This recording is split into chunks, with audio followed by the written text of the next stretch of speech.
ನಮಸ್ಕಾರ ಸ್ನೇಹಿತರೆ, all-round clock Kannada ಚಾನಲ್ಗೆ ಸ್ವಾಗತ ಸುಸ್ವಾಗತ. ನಾನು ನಿಮ್ಮ ಸೌಮ್ಯ.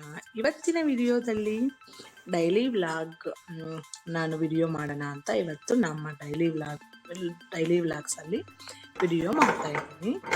ಫಸ್ಟ್ ನಾವು ಎದ್ದ ತಕ್ಷಣ ಸ್ಟವ್ ಎಲ್ಲ ಅಡುಗೆ ಮನೆಗೆ ಹೋಗಿ ಸ್ಟವ್ ಎಲ್ಲ ಕ್ಲೀನ್ ಮಾಡಿ ಮತ್ತೆ ಏನಾದರೂ ಕೆಲಸ ಶುರು ಮಾಡ್ತೀನಲ್ವಾ, ಆ ರೀತಿ ನಾನು ಸ್ಟವ್ ಎಲ್ಲ ಕ್ಲೀನ್ ಮಾಡಿ ರಂಗೋಲಿ ಹಾಕೋಣ ಅಂತ ಚಿಕ್ಕದಾಗಿ ರಂಗೋಲಿ ಹಾಕ್ತಾ ಇದ್ದೀನಿ. ವಿಶೇಷ ಸಂದರ್ಭದಲ್ಲಿ ಮತ್ತು ಧಾರ್ಮಿಕ ಸಮಾರಂಭಗಳಲ್ಲಿ ಹಿಂದೂ ಧರ್ಮದಲ್ಲಿ ರಂಗೋಲಿ ಬಿಡಿಸೋದು ಮಂಗಲಕರವೆಂದು ಪರಿಗಣಿಸಲಾಗಿದೆ. ರಂಗೋಲಿಗಳು ಆಧ್ಯಾತ್ಮಿಕ ದೃಷ್ಟಿಕೋನ ಮತ್ತು ಪ್ರಯೋಜನಗಳನ್ನು ಹೊಂದಿವೆ ಎಂದು ನಂಬಲಾಗಿದೆ. ಮನೆ ಮುಂದೆ ರಂಗೋಲಿ ಹಾಕೋದು, ನಾವು ನಾವು ಅಡುಗೆ ಮನೆಯಲ್ಲಿ ಹಾಕೋದು, ಮನೆ ಮುಖ್ಯ ಬಾಗಿಲಿಗೆ ಕೂಡ ರಂಗೋಲಿ ಹಾಕೋದು, ದೇವರ ಮನೆಯಲ್ಲಿ ನಾವೆಲ್ಲ ಕಡೆನೂ ಶುಭ ಸೂಚಕ ಅಂತ ಸೂಚಿಸ್ತೀವಲ್ವ ರಂಗೋಲಿ ಹಾಕೋದು. ಆ ರೀತಿ ರಂಗೋಲಿಯ ಚಿತ್ರವನ್ನು ಮತ್ತು ರಂಗೋಲಿಯನ್ನು ಸಾಮಾನ್ಯವಾಗಿ ಹಬ್ಬದ ದಿನದಂದೇ ಹಾಕ್ತಾ ಇದ್ದೀವಿ. ಮುಂದೆ ಕಾಲ ಎಲ್ಲನೂ ನಾವು ಯಾವುದೇ ಹಬ್ಬ ಮತ್ತು ಮಂಗಲಕರ ಸಂದರ್ಭದಲ್ಲಿ ಹಾಕಲಾಗುತ್ತದೆ. ಹಿಂದೂ ಮನೆಗಳಲ್ಲಿ ಮುಂಜಾನೆ ಎದ್ದ ತಕ್ಷಣ ಆ ಮನೆಯ ಮಹಿಳೆಯರು ಸ್ನಾನ ಮಾಡಿ ಇತ್ಯಾದಿಗಳನ್ನು ಮುಗಿಸಿ ದೇವರ ಪೂಜೆ ಮಾಡುವ ಮುನ್ನ ಮನೆ ಅಂಗಳವನ್ನು ಶುದ್ಧಗೊಳಿಸಿ ಆ ಸ್ಥಳದಲ್ಲಿ ರಂಗಿನ ರಂಗೋಲಿಯನ್ನು ಹಾಕುತ್ತಾರೆ. ಯಾಕಂದ್ರೆ ದೇವರನ್ನು ಮನೆಗೆ ಸ್ವಾಗತಿಸಲು ಮನೆ ಅಂಗಳದಲ್ಲಿ ರಂಗೋಲಿಯನ್ನು ಹಾಕಬೇಕು ಎನ್ನುವ ಸಂಪ್ರದಾಯ ಹಿಂದೂ ಧರ್ಮದಲ್ಲಿ ಇದೆ. ಅದಕ್ಕೆ ನಾವು ಪ್ರತಿದಿನ ಎದ್ದ ತಕ್ಷಣ ಸ್ನಾನ ಮಾಡಿ ಮನೆಯಲ್ಲಿ ಅಡುಗೆ ಮನೆ ಹತ್ರ ಸ್ಟವ್ ಮುಂದೆ ಹಂಗೆ ಕೆಳಗಡೆ ಮನೆಯ ಮುಂದೆ ರಂಗೋಲಿ ಹಾಕುವುದರ ಅಭ್ಯಾಸ ನಮಗೆಲ್ಲರಿಗೂ ಇದ್ದೇ ಇರುತ್ತೆ. ಈ ರಂಗೋಲಿ ಹಾಕೋದು ವಿವಿಧ ಬಣ್ಣಗಳ ಮತ್ತು ಹೂಗಳಿಂದ ಮಾಡಿದ ರಂಗೋಲಿಯು ನಮ್ಮ ಮನೆ ಸುತ್ತಮುತ್ತ ಪರಿಸರದಲ್ಲಿ ಧನಾತ್ಮಕ ಶಕ್ತಿಯನ್ನು ತುಂಬುತ್ತದೆ. ಇದು ಮನಸ್ಸನ್ನು ಸಂತೋಷಪಡಿಸುತ್ತದೆ ಮತ್ತು ವಾತಾವರಣವು ತುಂಬ ಧನಾತ್ಮಕವಾಗಿರುತ್ತದೆ. ಇದು ನಮ್ಮ ಆರೋಗ್ಯದ ಮೇಲೂ ಪರಿಣಾಮ ಬೀರುತ್ತದೆ. ಸಿರಿ ಸಮೃದ್ಧಿಗೆ ಸಂಕೇತ ಅಂತ ರಂಗೋಲಿ ಅಂತ ವಿಶೇಷವಾಗಿ ಹೇಳ್ತಾ ಇರ್ತಾರೆ. ಭಾರತದಲ್ಲಿ ರಂಗೋಲಿಯನ್ನು ವಿಶೇಷವಾಗಿ ಹೋಳಿ, ದೀಪಾವಳಿ, ನವದುರ್ಗ ಹಬ್ಬ, ಮಹಾಶಿವರಾತ್ರಿ ಹಾಗೂ ಇನ್ನಿತರ ಹಬ್ಬ ದಿನಗಳಂದು ಬಣ್ಣ ಬಣ್ಣದ ರಂಗೋಲಿ ಹಾಕಲಾಗುತ್ತದೆ. ರಂಗೋಲಿಯನ್ನು ಸಿರಿ ಮತ್ತು ಸಮೃದ್ಧಿಯ ಸಂಕೇತವನ್ನು ಪರಿಗಣಿಸಲಾಗಿದೆ. ಪ್ರತಿದಿನ ಮನೆಯ ಮುಂದೆ ಬಣ್ಣ ಬಣ್ಣದ ಸುಂದರವಾದ ರಂಗೋಲಿಯನ್ನು ಹಾಕುವುದರಿಂದ ಸಂಪತ್ತಿನ ಆದಿದೇವತೆಯಾದ ಲಕ್ಷ್ಮೀ ದೇವಿಯು ಆ ಮನೆಯಲ್ಲಿ ನೆಲೆಸುತ್ತಾಳೆ ಎನ್ನುವ ನಂಬಿಕೆ ಇದೆ. ರಂಗೋಲಿ ಲಕ್ಷ್ಮೀ ದೇವಿಯ ಸಂಕೇತವಾಗಿದೆ. ಲಕ್ಷ್ಮಿಯ ಆಗಮನದ ಸಂಕೇತ ಅಂತಾನೂ ಹೇಳ್ಬೋದು. ಬಣ್ಣ ಬಣ್ಣದ ರಂಗೋಲಿ ಅಂದರೆ ಲಕ್ಷ್ಮೀ ದೇವಿಗೆ ತುಂಬಾ ಇಷ್ಟ ಅಂತಾನೂ ಹೇಳ್ಬೋದು. ಇನ್ನು ದೈವಿಕ ಶಕ್ತಿಗಳ ಆಕರ್ಷಣೆಗೂ ರಂಗೋಲಿ ಸೃಷ್ಟಿಸುತ್ತದೆ. ದೇವರ ಕೊನೆ ಮತ್ತು ಮುಖ್ಯ ದ್ವಾರದ ಮೇಲೆ ಮಂಗಲಕರ ಚಿಹ್ನೆಗಳೊಂದಿಗೆ ರಂಗೋಲಿಯನ್ನು ಮಾಡುವ ಮೂಲಕ ದೈವಿಕ ಶಕ್ತಿಗಳನ್ನು ಆಕರ್ಷಿಸಲಾಗುತ್ತದೆ. ಇದು ಮನೆಯಲ್ಲಿ ಸಂತೋಷ ಮತ್ತು ಸಕಾರಾತ್ಮಕ ವಾತಾವರಣವನ್ನು ಸೃಷ್ಟಿಸುತ್ತದೆ. ಅದಕ್ಕೆ ನಾವು ಮನೆ ಮುಂದೆ ಮನೆ ಮುಖ್ಯ ದ್ವಾರದಲ್ಲಿ ಪೂಜೆ ಮನೆ ದ್ವಾರದಲ್ಲಿ ಕೂಡ ರಂಗೋಲಿ ಹಾಕುವ ಸಂಪ್ರದಾಯವಿದೆ ನಮಗೆ. ಮನೆಯಿಂದ ದೋಷ ತೆಗೆದು ಹಾಕುವುದು ಕೂಡ ನಂಬಿಕೆಗಳ ಪ್ರಕಾರ ಹಿಂದೂ ಧರ್ಮದಲ್ಲಿ ರಂಗೋಲಿಯ ಆಕೃತಿಗಳು ದುಷ್ಟ ಶಕ್ತಿಗಳನ್ನು ಮತ್ತು ದೋಷಗಳನ್ನು ಮನೆಯಿಂದ ದೂರವಿಡುತ್ತವೆ. ರಂಗೋಲಿ ಹಾಕುವ ಪ್ರಯೋಜನಗಳು ಏನು ಅಂದರೆ, ರಂಗೋಲಿ ಹಾಕೋದು ಒಂದು ಕಲೆ ಮತ್ತು ಇದನ್ನು ಹವ್ಯಾಸವಾಗಿಯೂ ರೂಪಿಸಿಕೊಂಡಿರುವರಿದ್ದಾರೆ. ರಂಗೋಲಿಯನ್ನು ಹಾಕುವಾಗ ಮನಸ್ಸಿನಲ್ಲಿ ಧನಾತ್ಮಕ ಭಾವನೆ ಮಾಡುತ್ತದೆ ಮತ್ತು ಇದು ನಮ್ಮ ಒತ್ತಡವನ್ನು ಕಡಿಮೆಯಾಗಿಸುತ್ತದೆ. ರಂಗೋಲಿಯನ್ನು ಹಾಕುವಾಗ ನಮ್ಮ ಬೆರಳು ಮತ್ತು ಹೆಬ್ಬೆರಳು ಒಟ್ಟಾಗಿ ಜ್ಞಾನ ಮುದ್ರೆಯನ್ನು ರೂಪಿಸುತ್ತದೆ. ಇದು ನಮ್ಮ ಮೆದುಳನ್ನು ಶಕ್ತಿಯುತವಾಗಿಸುವುದಲ್ಲಿ, ಸಕ್ರಿಯಗೊಳಿಸುವುದಲ್ಲಿ ಮತ್ತು ಬೌದ್ಧಿಕ ಬೆಳವಣಿಗೆಗೂ ಪ್ರಮುಖ ಪಾತ್ರ ವಹಿಸುತ್ತದೆ.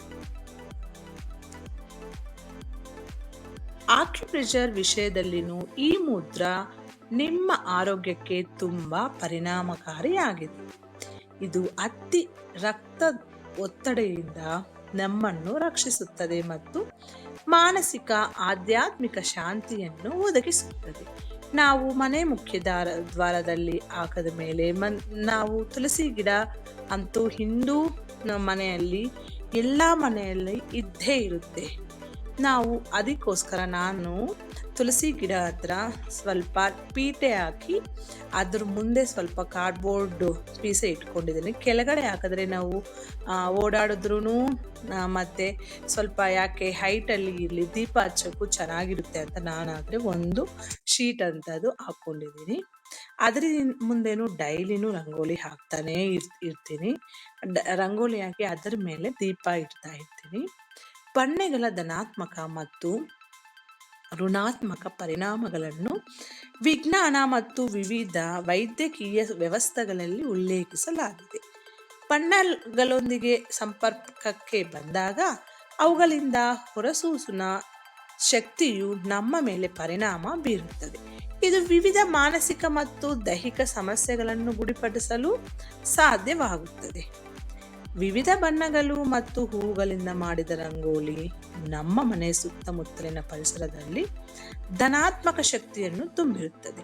ನಾವು ಮನೆಯಲ್ಲಿ ಚಿಕ್ಕ ಪುಟ್ಟ ಫಂಕ್ಷನ್ಗೂ ಕೂಡ ನಾವು ರಂಗೋಲಿ ಹಾಕೋದು ದೊಡ್ಡ ಸಂಪ್ರದಾಯ ಅಂತಾನೆ ಹೇಳ್ಬೋದು, ಮುಖ್ಯ ಸಂಪ್ರದಾಯ ಅಂತಾನು. ನಾವು ದೇವರು ಫಸ್ಟ್ ನಾವು ರಂಗೋಲಿ ಹಾಕಿ ಅದರ ಮೇಲೆ ಪೀಠ ಇಟ್ಬಿಟ್ಟು ದೇವರನ್ನು ಕೂರಿಸ್ತೀವಿ. ಹಂಗೆ ಹೂವುಗಳಿಂದ ಅಂದರೆ ಇವಾಗ ತುಂಬ ಕಡೆ ಬಿಡಿ ಹೂವು ತಗೊಂಡು ನಾವು ಬಿಡಿ ಹೂವದಲ್ಲೇ ರಂಗೋಲಿ ಹಾಕ್ತೀವಿ. ಯಾವುದೋ ರೀತಿ ನಮಗೆ ಅನುಗುಣವಾಗಿ ನಮಗೆ ಸಿಗೋ ಯಾವುದು ಸಿಕ್ಕಿದ್ರೂ ಅದು ಎಲೆ ಇರ್ಬೋದು, ರಂಗೋಲಿ ಇರ್ಬೋದು, ಬಿಡಿ ಹೂವು ಇರ್ಬೋದು, ನಾವು ಯಾವುದಾದ್ರೂ ತಗೊಂಡು ಅದು ರಂಗೋಲಿಯಾಗಿ ಕನ್ವರ್ಟ್ ಮಾಡಿಕೊಂಡು ರಂಗೋಲಿ ಹಾಕೋಕ್ಕೆ ತುಂಬ ಇಷ್ಟಪಡ್ತೀವಿ ನಾವು. ಅದು ಮನೆ ಮುಖ್ಯದ್ವಾರದಲ್ಲಿ ಆಗ್ಬೋದು, ದೇವ್ರ ಮನೆಯಲ್ಲಿ ಆಗ್ಬೋದು, ಹಂಗೆ ನಾವು ಮನೆ ಮುಂದೆನೂ ಆಗ್ಬೋದು. ಅದು ಬಿಡಿ ಹೂದಲ್ಲಿ ಮಾಡೋಕ್ಕೆ ತುಂಬ ಇಷ್ಟಪಡ್ತೀವಿ ನಾವು. ರಂಗೋಲಿ ನಮ್ಮ ಮನೆ ಸುತ್ತಮುತ್ತ ಪರಿಸರದಲ್ಲಿ ಧನಾತ್ಮಕ ಶಕ್ತಿಯನ್ನು ತುಂಬುತ್ತದೆ. ನಮಗೆ ಸ್ವಲ್ಪ ಪಾಸಿಟಿವ್ ವೈಬ್ಸ್ ಇರುತ್ತೆ ಅಂತ ಕ್ಲೀನ್ ಮಾಡಿ ರಂಗೋಲಿ ಹಾಕಿದ್ರೆ ನಮಗೆ ಸ್ವಲ್ಪ ಧನಾತ್ಮಕ ಶಕ್ತಿಯನ್ನು ತುಂಬುತ್ತದೆ. ಇದು ಮನಸ್ಸನ್ನು ಸಂತೋಷಪಡಿಸುತ್ತದೆ ಮತ್ತು ವಾತಾವರಣವನ್ನು ತುಂಬ ಧನಾತ್ಮಕವಾಗಿ ಮಾಡುತ್ತದೆ. ಇದು ನಮ್ಮ ಆರೋಗ್ಯದ ಮೇಲೂ ಪರಿಣಾಮ ಬೀರುತ್ತದೆ. ಅದಕ್ಕೆ ದೇವಾಲಯಗಳಲ್ಲಿ ಆಗಿರಬಹುದು, ನಾವು ಚಿಕ್ಕ ಪುಟ್ಟ ಫಂಕ್ಷನ್ ಮಾಡ್ತಾ ಇರ್ಬೋದು, ಯಾವುದಾದ್ರೂ ನಾವು ಫಂಕ್ಷನ್ಗೆ ಫಸ್ಟ್ ರಂಗೋಲಿ ಹಾಕೋದೇ ಮುಖ್ಯ ಅಂತ ಮನೆ ಮುಂದೆ ರಂಗೋಲಿ ಹಾಕ್ತಾ ಇರ್ತೀವಿ. ದೇವ್ರ ಮನೆ ಮುಂದೇನು ದೇವಾಲಯಗಳಲ್ಲಿ ಕೂಡ ಫಸ್ಟು ನಾವು ಏನಾದರೂ ಪೂಜೆ ಕಾರ್ಯಕ್ರಮ ಮಾಡಲಿ ರಂಗೋಲಿ ಹಾಕೋದೇ ತುಂಬ ಶ್ರೇಷ್ಠ ಅಂತಾನು ಹೇಳ್ಬೋದು. ಈ ರೀತಿ ನಾವು ಬೆಳಿಗ್ಗೆ ಎದ್ದ ತಕ್ಷಣ ತುಂಬ ಕಡೆ ನಾವು ರಂಗೋಲಿ ಹಾಕುವ ಸಂಪ್ರದಾಯ ಇರುತ್ತೆ. ನಾವು ಮನೆ ಮುಖ್ಯ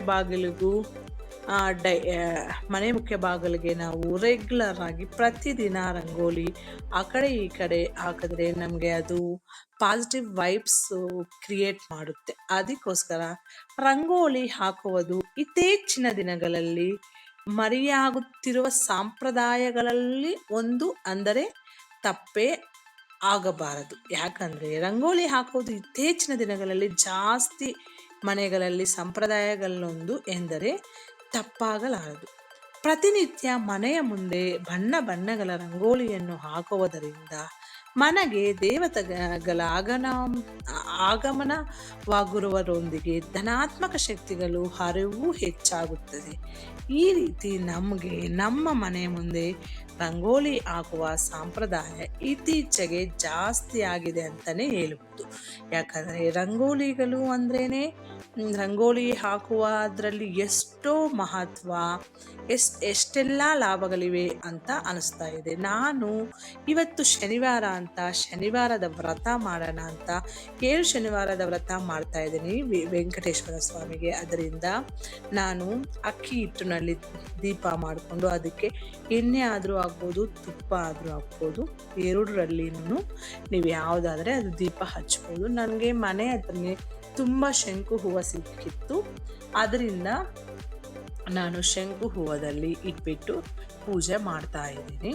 ಈ ಶನಿವಾರದ ವ್ರತದ ಬಗ್ಗೆ ನಾನು ನೆಕ್ಸ್ಟ್ ವಿಡಿಯೋದಲ್ಲಿ ಅಪ್ಲೋಡ್ ಮಾಡ್ತೀನಿ. ಇದು 7 ಶನಿವಾರ ಮಾಡಬೇಕಾಗುತ್ತೆ ಈ ವ್ರತ.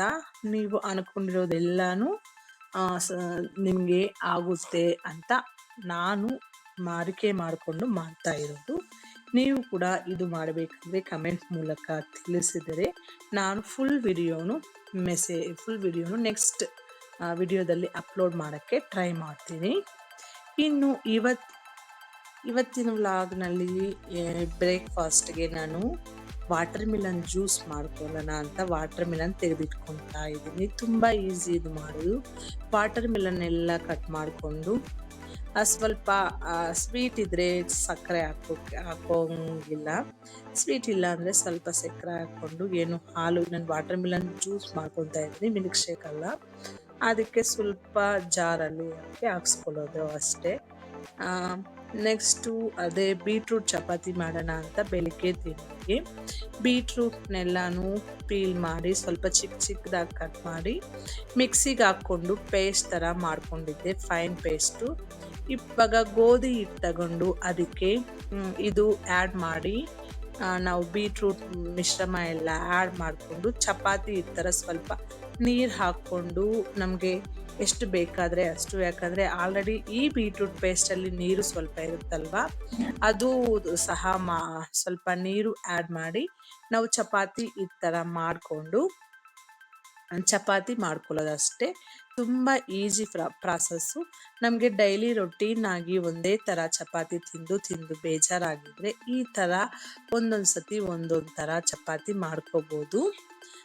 ಇದರ ಜೊತೆಗೆ ನಾನು ಸೋರೆಕಾಯಿ ಪಲ್ಯ ಮಾಡಿದ್ದೆ, ಹಾಗೆ ನುಗ್ಗೆಕಾಯಿ ಫ್ರೈ ಕೂಡ ಮಾಡಿದ್ದೆ. ನಾನು ಅದ್ರ ಜೊತೆಗೆ ಸ್ವಲ್ಪ ದಾಲ್ ಕೂಡ ಮಾಡಿದ್ದೆ, ಯಾಕಂದರೆ ನಾನು ಲಂಚ್ಗೆ ಬಾಕ್ಸ್ ಪ್ರಿಪೇರ್ ಮಾಡಿ ಕಳಿಸ್ಬೇಕಲ್ವಾ ಮನೆಯಲ್ಲಿ ನನ್ನ ಮಗನಿಗೆ, ನನ್ನ ಮನೆಯವ್ರಿಗೆ. ಅದಕ್ಕೋಸ್ಕರ ನಾನು ಇಷ್ಟು ಐಟಮು ಬೆಳಗ್ಗೆನೆ ಮಾಡಿರ್ತೀನಿ. ಇದ್ರ ಜೊತೆಗೆ ಸ್ವಲ್ಪ ಅನ್ನ ಮಾಡಿ ಬೆಳಿಗ್ಗೆ ಚಪಾತಿ ಜೊತೆಗೆ ಸ್ವಲ್ಪ ಸೋರೆಕಾಯಿ ಪಲ್ಯ ದಾಲ್ ತಗೊಂಡು ತಿಂದರು. ಮತ್ತು ಮಧ್ಯಾಹ್ನಕ್ಕೆ ಅದ್ರ ಜೊತೆಗೆ ಅನ್ನ ಫ್ರೈ, ನುಗ್ಗೆಕಾಯಿ ಫ್ರೈ ಎಲ್ಲ ಮಾಡಿ ಕಳಿಸಿದ್ದೆ.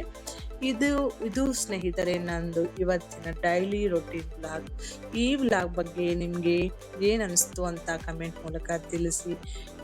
ನನಗೆ ಇನ್ನೂ ಈ ವ್ಲಾಗ್ಸು ಚೆನ್ನಾಗಿದೆ, ನನಗೂ ಇಷ್ಟ ಆಗ್ತಾ ಇದೆ, ಈ ರೀತಿ ವಿಡಿಯೋಸ್ ಅಂತ ಅನಿಸಿದ್ರೇನು ಕಮೆಂಟ್ ಮೂಲಕ ತಿಳಿಸಿದರೆ ನಾನು ಇಂತಹ ವಿಡಿಯೋಸು ಅಪ್ಲೋಡ್ ಮಾಡೋಕ್ಕೆ ಟ್ರೈ ಮಾಡ್ತೀನಿ.